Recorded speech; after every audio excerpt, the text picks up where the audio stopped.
Sorry about that, babe.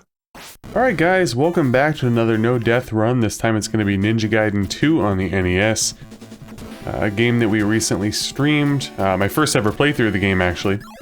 In that one stream session, we did make it to the final boss, the first form, but we fell short. And from there on out, I started practicing not only to beat the game, but obviously to beat the game without dying.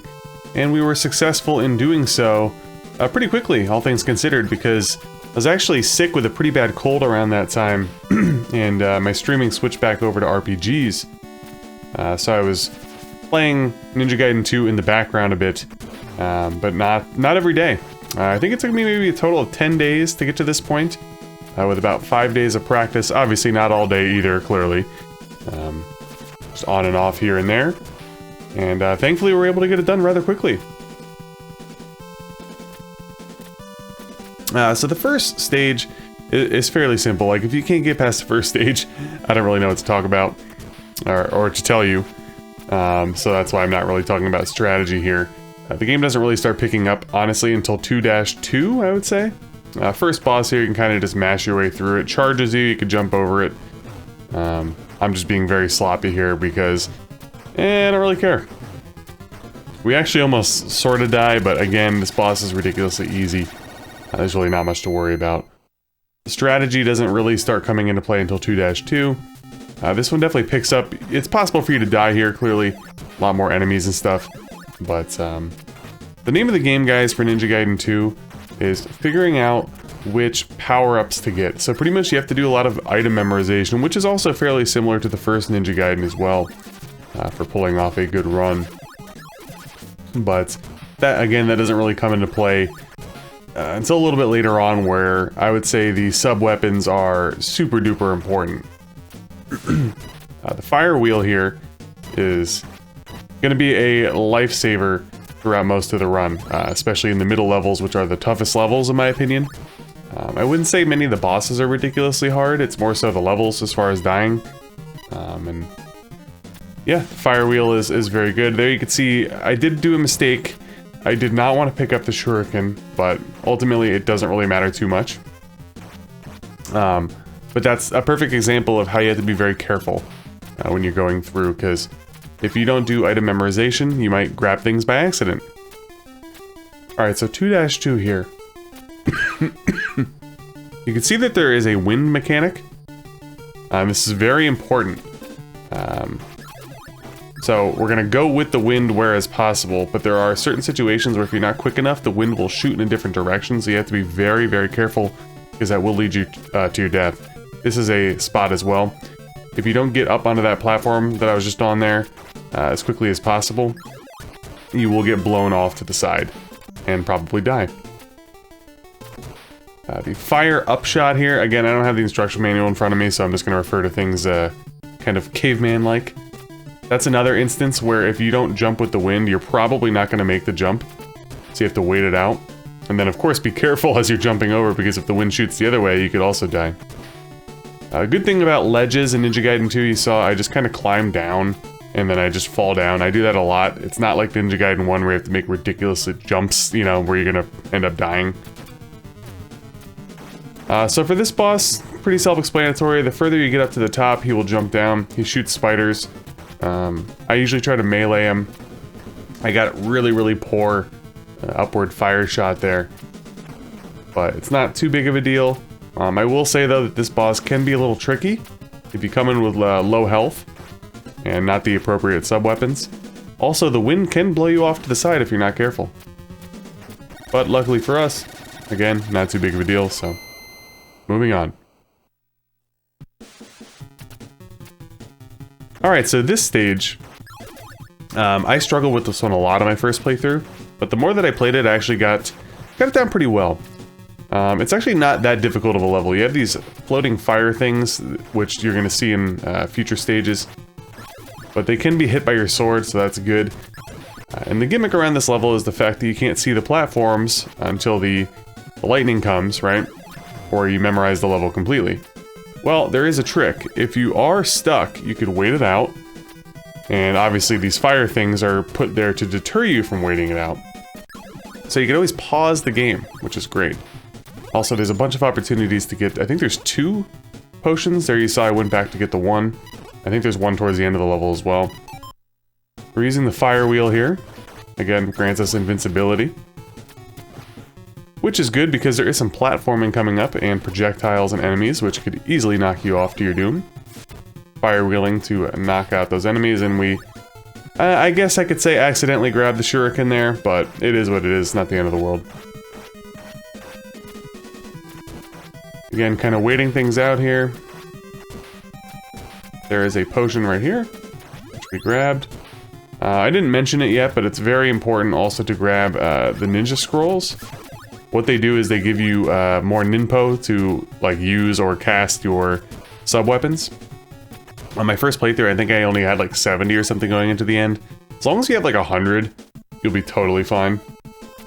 So you don't need every single one, but we'll try to get most of them. Upward fire shot there. Does a great job of clearing the enemies. This is probably the first real tough level in the game that requires some practice. So we got some really annoying enemies coming up. I like to kind of just jump through them, as you see. And then you can kind of push the issue and just go forward. You don't need anything here. Wait, jump. Obviously you don't want to get shot back. And we're going to head up. So the upward fire shot is the best thing to have here, and you'll see why. Shoot, clear the screen, full ninpo. Shoot, clear the screen, grab the scroll. We're going to wait for the shuriken to disappear. Shoot and clear the screen. You got to watch out for the immediate respawning bird. Classic Ninja Gaiden stuff there, but you saw we got a potion. We're going to shoot and clear the screen. We're going to kill. Now we're going to kill the bird once again. Head to the top. I kind of screwed up here, but it's okay. Because if you take care of the bird and you go very slowly, you can just kind of jump over that guy. If you go through that section very quickly, there's a high probability that you'll fall to your death after getting hit. So these guys, I like to jump in between their first shot, then jump over it and hit them twice. They take 3 sword hits to get killed. You'll see me execute that same strategy later on. That's pretty foolproof. Here, you can't really execute it because of the respawning enemies, so I just kind of mashed through. I thought I got it there, but I guess I didn't. And now we're heading up to the boss. Boss is pretty simple. Pretty much if you hit it out of the sky, it falls down, shoots these things, and when it goes from left to right, it shoots these sort of semi-floating homing projectiles. I'm making this fight seem way more difficult, but this is usually the one that I'm really good at.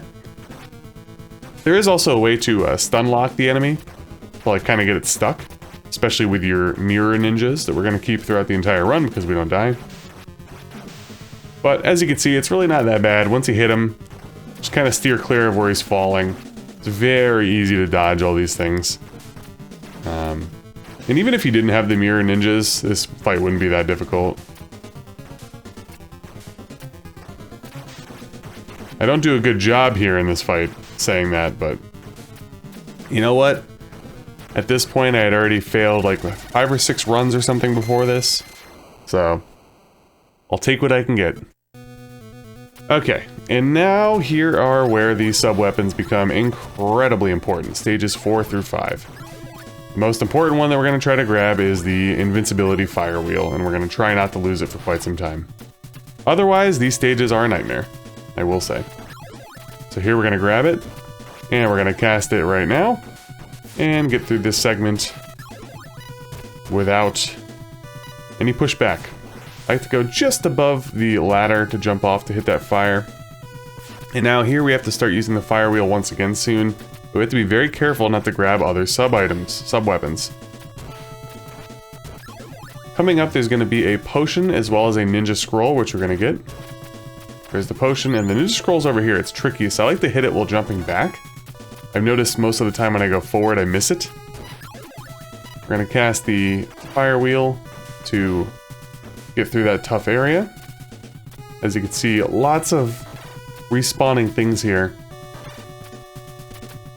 We're going to cast our wheel once we get past here, because we don't want to grab... I think it's a shuriken. Yep. Magic shuriken, not the normal one. And we're going to go as far as we can until we feel the need to cast it once more to give us our final bit of invincibility, excuse me, for the end. Now we're on to 4-2, which is actually a level that I really enjoy. I didn't seem to have much problem with it even on my first playthrough. But we're going to try to keep the fire wheel for a little bit longer. Again, just climb down and hold to the right there. You don't have to do any Ninja Gaiden 1 crazy jump downs off of walls. Thank goodness. I didn't know that on my first playthrough, by the way, so I kept trying to do weird jumps. Oh, that was close, guys. That was a close one. I probably should have just popped the fire wheel there. And we did grab the magic shuriken here.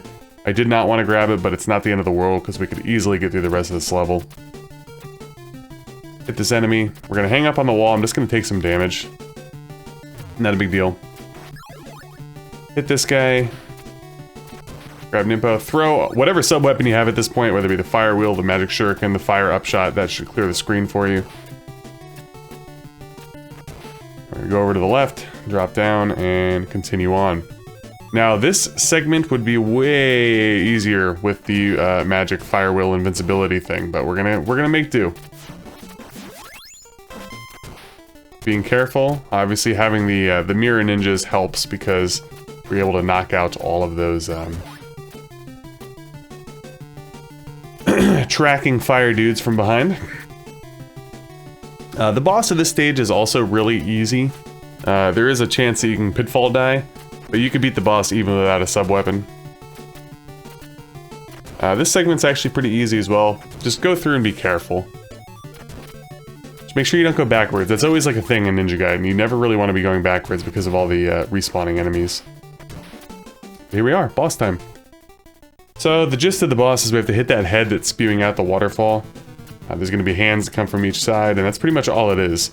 So the major thing here is you just don't want to get knocked down to your doom.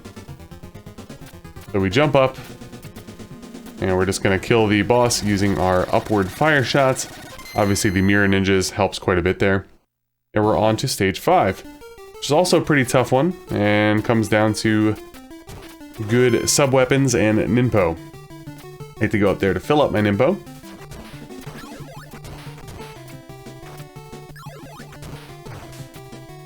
And here, not very clean, to say the least. I got hit 3 times, which is pretty sloppy. Usually only when I get hit once there tops. But we're gonna bait this guy off the screen. And we're actually gonna grab all of these items. Ultimately, the one that we want is over the gap, and you'll see why. So we're gonna do a major jump here, which is gonna give us the upward fire shot, and then we're gonna be able to use that to grab the other one, which is the invincibility fire wheel. Now, this is like a respawning bat segment, if you will. So you have 2 things there. You can either jump over it like I did, or you could usually damage boost through it. It'll kind of like knock you back, but not a big deal. But this area is not too difficult, and it's really not difficult if you have the fire wheel. You'll see why. Just cast it and go through. We're gonna cast it again. Making things very easy on ourselves there. We picked up another ninja scroll. There was a 1-up that I just passed. Obviously, we're not dying, so I don't really need it. Cast it to walk through here, and we're basically at the end of 5-1. Now, 5-2, I think, it's actually one of my favorite levels as well. Another one that's very important for sub-weapons. So we're gonna probably have the fire wheel throughout most of this, and then we're gonna want to switch over closer to the end, I guess, to the upward fire shot, because the boss is a nightmare. I would say this boss is objectively the hardest or second hardest boss in the game.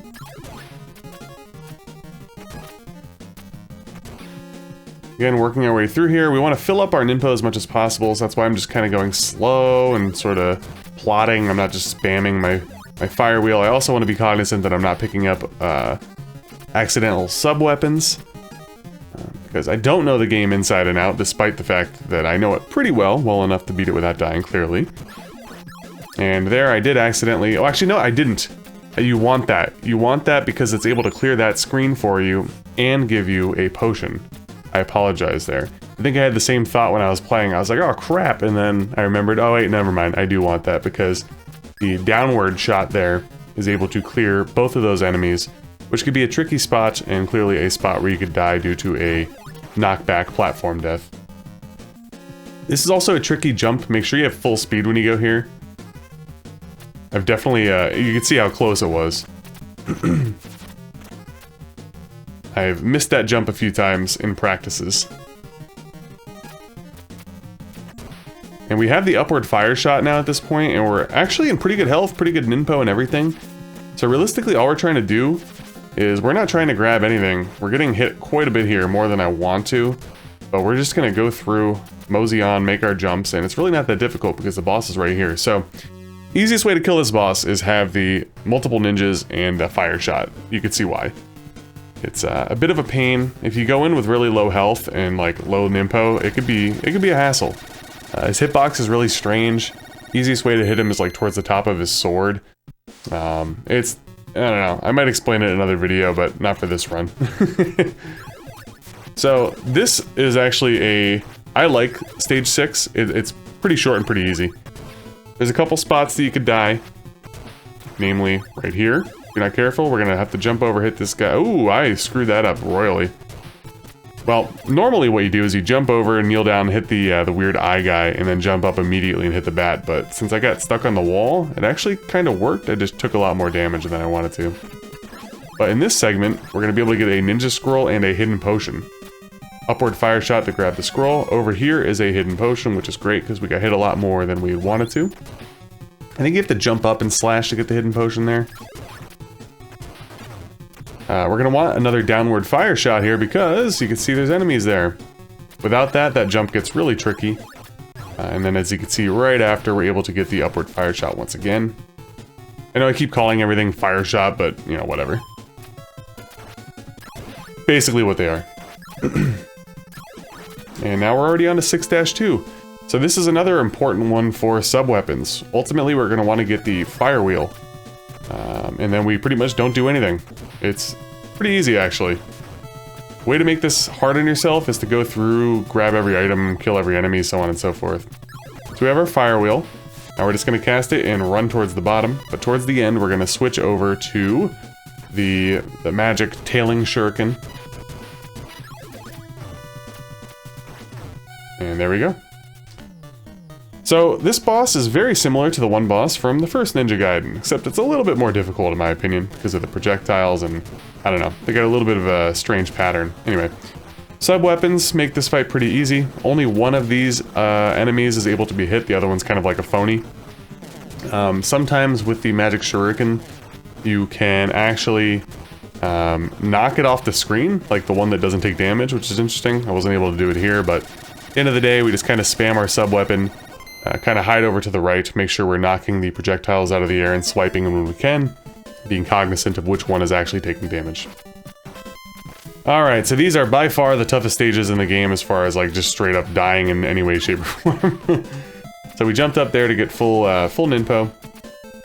We're gonna work our way through. We don't want to take a lot of damage on this level, because to my knowledge, there is not a potion, and I'm not doing well here, clearly. I go, oh, we don't want to take damage, and then I get hit like 5 times. It's fine, though. Because we will get through this together. Grab the upward fire shot there, and we're on to the next screen. For this, I like to jump down, swipe, jump over to the wall, and then escape the rest. So we just kill the one fire there. Or extinguish it, excuse me. Here is another tricky spot, because I want to grab the item up top, and there's a lot of respawning enemies, as you can see. Another ninja scroll. Almost got killed there. It's fine. Upward fire shot, basically clearing the screen the whole way here. We're just going to continue on. Upward fire shot, we're going to avoid that for sure, because we want the fire shot for the next screen as well. Don't know what I was doing there, but you just want to go down. Clear the screen. Grab the little ninpo refill up there, and now we're going to have a tricky spot. I like to go all the way to the top, wait for them a little bit, cast the fire shot, and then jump around. If you don't have the fire shot, it could be a little tricky, but if you do, and especially if you have the ninjas, you just kind of wait a little bit to get them all bunched up, and there you go. Here we're just going to try to get to the end without really doing anything. And now we're on to 7-2, which was the bane of my existence on my live stream, but I got this inside and out pretty good now, I'd say. This part I usually always get hit, but I just say, F it, let's spam it, because we're going to get full ninpo soon. Yes, switching over to the magic shuriken here was what I wanted to do. Does a really good job of clearing the screen and helping me with consistency through this part. We're gonna get full ninpo. Did not mean to do that. Wow, getting hit a lot here. Pretty sloppy. Throw again, and over here I like to get as close as possible, throw and jump, and that way I get damage boosted to the left, not to the right. We did almost get killed there again, twice. Goodness gracious.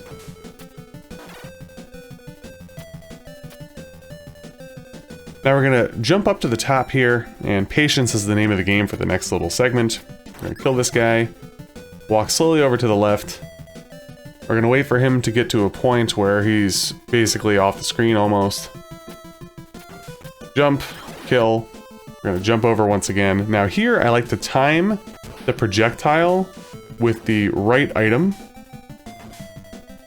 As soon as it passes by the right item, we're gonna jump down. Being very careful here, because I have to do a different strat. Yeah, I jump down and I actually kill everything.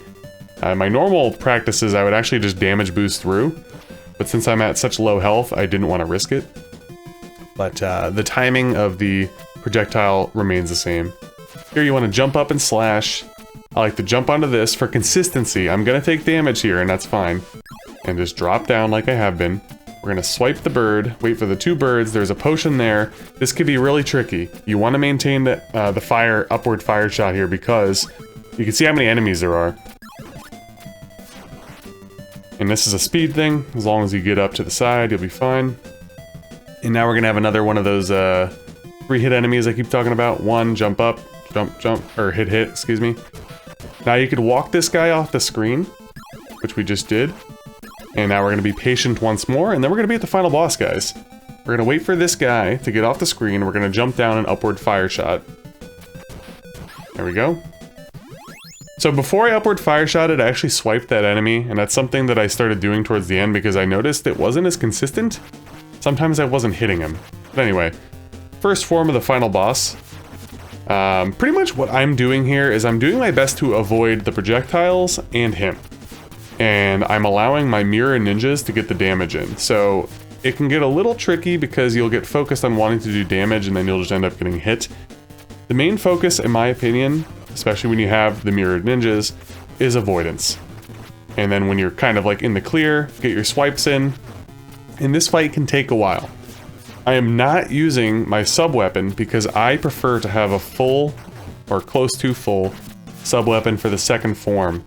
The second form of the final boss is definitely my weakest, and we actually screw up a little bit on it, but thankfully, we're able to get through because I was starting to learn how to basically more or less deal with the boss without a sub-weapon, because I found often in my earlier practices I'd get there and have nothing left. But I don't like using my sub-weapon on this guy, although it makes the fight really quick.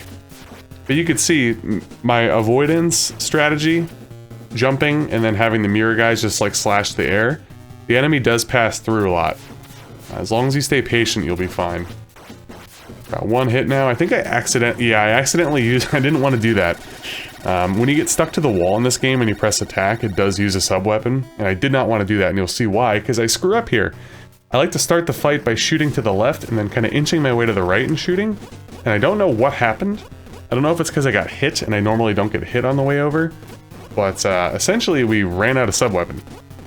So now I'm just trying to be very careful, going left to right, getting a slash in.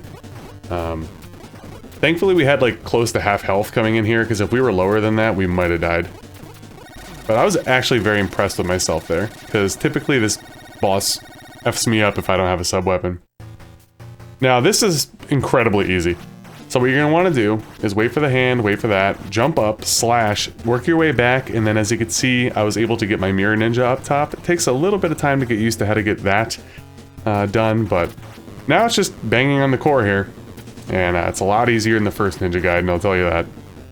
You want to avoid these things clearly, but having the mirror ninjas gives you more flexibility. Even if you didn't have them, it's not too bad. I find that the damage and the knockback is not nearly as bad as the final boss of the first Ninja Gaiden. But that's it, guys. You know, again, I've said this time and time again, I am not an expert at any of these games. If I were to turn this on today, it's been well over a week since I played, I probably would die on level 3 or level 4 somewhere. It's all about practice, memorization, and in particular for this run, knowing what sub-weapons to have and when to have them.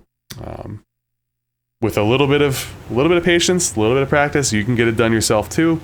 Even if it's not no death, maybe this video could help you beat the game, you know, with one continue, or just in general, who knows. But yeah, super duper in-depth strategies, probably not your guy, but here's a no-death run. Hopefully somebody could pick up something from it. And if you did enjoy this video, please make sure to like, comment, and subscribe if you haven't already. And as always, stay tuned for some more platformer no-death runs. Don't know when the next one's going to be, but hopefully within the next month or two. Take care, and I'll see you guys in the next video.